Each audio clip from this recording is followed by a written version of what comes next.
with that, Harry Potter officially joined Orlando's theme park offerings. After 5 years of planning, the Wizarding World of Harry Potter opened to park guests following a few weeks of sneak peeks.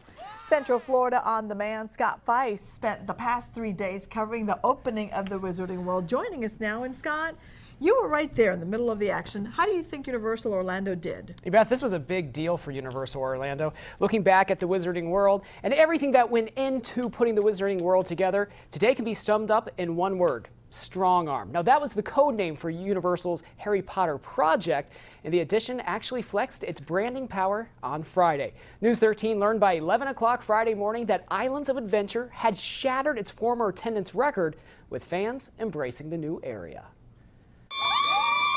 They flocked to sip, shop, ride, and even rap. I wake up in the morning feeling like Harry Potter. I got my wand. From near and far, folks hit the cobblestones to enter the Wizarding World. Getting the wand from the wand shop. Don Wright and her two sons, Tyler and Garrett, made the trip from Colorado. They got up before the sun and then faced the wall of people.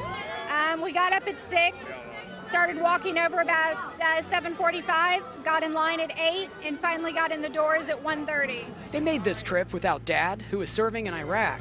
Meantime, Scarlett Meadows from Washington State planned her visit without Dad, too. I bought my tickets, and my parents didn't know I bought them until after I did, so I got in a little trouble, but it's worth it. I'm here. Universal pulsed the entry into the Wizarding World, only allowing a small group of folks in at a time.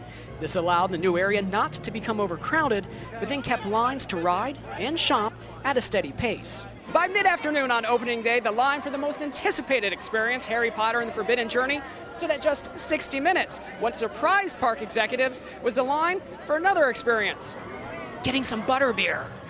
The line for the non-alcoholic beverage stretched for quite some time, with guests craving a sip of the frosty concoction. I think we could probably figure out how to make it a little more butterbeer right now, because the butterbeer is very, very popular. The chocolate frogs are very popular. Davis hinted more butterbeer stands may be on the way. And with crowds like these, they'll need to order gallons and be ready to restock the shelves. The ones you can get at Ollivanders, butterbeer, yeah, it's pretty awesome.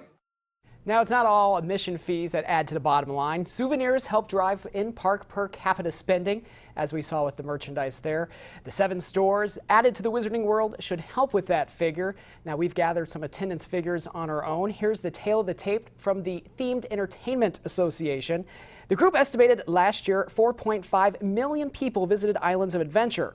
That's actually down 13.8% over 2008. The delayed opening of the Rip Ride Rocket roller coaster over at Universal Studios Florida, the original movie park, did not bolster visitors either. That's where attendance fell 12% to 5.4 million people. And in comparison, the Magic Kingdom in 2009 saw 17.2 million visitors. Beth, that is actually up 1%.